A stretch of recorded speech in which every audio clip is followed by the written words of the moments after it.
We end the show tonight with a heartbreaking story from South Africa's shoreline. More than 60,000 African penguins have vanished in less than a decade. Mothers, fathers, chicks, all starved to death, silently at sea. Amid their trigger was simple. Their main food source, sardines, have been completely wiped out. Dassen Island and Robben Island were once home to thriving penguin colonies. But between 2004 and 2012, 95% of penguins on those two islands disappeared completely. Scientists say less than 20,000 are alive today. Researchers say these penguins starved during their molting period. It's a 21-day event when they shed old feathers and grow new ones. During those weeks, the penguins can't go to the sea, they must stay on land and rely on fat reserves to survive. But those reserves don't exist because their main food source is almost completely gone. Marine biologists say a warmer environment and saltier water made sardines' reproduction nearly impossible. At the same time, commercial fishing continued, which further drained their food supply. And the result, thousands of penguins left with no food to eat. The loss on Dassen and Robben Island is part of a global decline.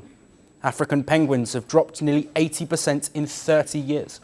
In 2024, the species was declared critically endangered, with fewer than 10,000 breeding pairs left. But this loss is not just about numbers. It's about the people on the ground trying to save what's left. Every week, rangers set out to catch injured or starving penguins by hand. They say it takes 2 minutes to catch one. Sometimes they are found hiding under cars after wandering into city streets. Once caught, they're sent to specialist hospitals for treatment, but vets say treatments alone can't help them thrive. Healthy oceans are paramount. Marine biologists say the biggest threat is still food. Starving penguins stop breeding, and when they can't breed, they edge closer to extinction. What can we do at a colony level to prepare for that? We undergo and we put in disease surveillance, and that is particularly around avian influenza. And what can we do to reduce the risk of that? And then we also need to manage predators as well. We also conduct a lot of science together with collaborators to better understand their movement, the threats at sea, the threats on land, and try and make recommendations for how we can safeguard the species and prevent it from becoming extinct. One promising solution is bringing back artificial nests.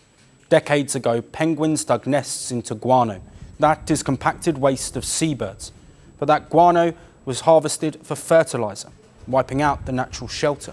So today, conservationists are building artificial nests to help them breed safely. Essentially, historically, when the guano was harvested from the islands, that's what the penguins used to burrow into to make their nests. But it was harvested for fertilizer, and so that's been removed, and so the actual material for digging their nests was removed. And so artificial nests are incredibly important, and the recent science has shown that it does improve breeding success. So we need to keep on doing interventions like that. But even with rescue teams, artificial nests and fishing restrictions around 6 major colonies, scientists say we need to do more. Some groups have taken the South African government to court, arguing the no fishing zones are too small to make a difference. Marine biologists say it clearly. Penguins and industrial fishing can't compete for the last few sardines. Conservation officers say it's getting harder to protect them from tourist disturbance. The critically endangered label has made penguins a global attraction. Loud crowds, selfie sticks, and the thrill to see a near-extinct species has reportedly added to the strain. Seeing them, hearing that they're critically endangered actually kind of breaks my heart.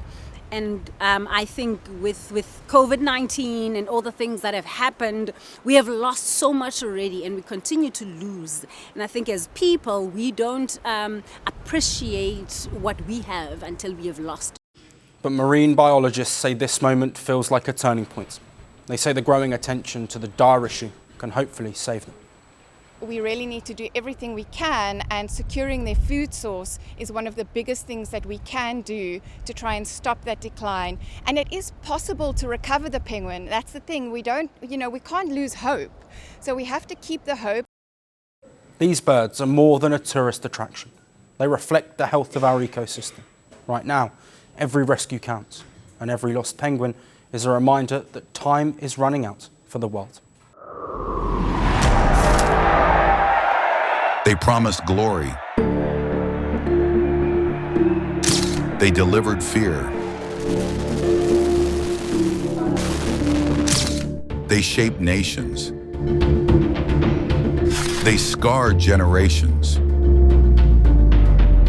From brutal purges to propaganda machines, from stolen power to violent falls from the throne. Welcome to The Dictator, a series that strips away the myth and then exposes the men behind the tyranny. History remembers their power. Firstpost reveals their truth.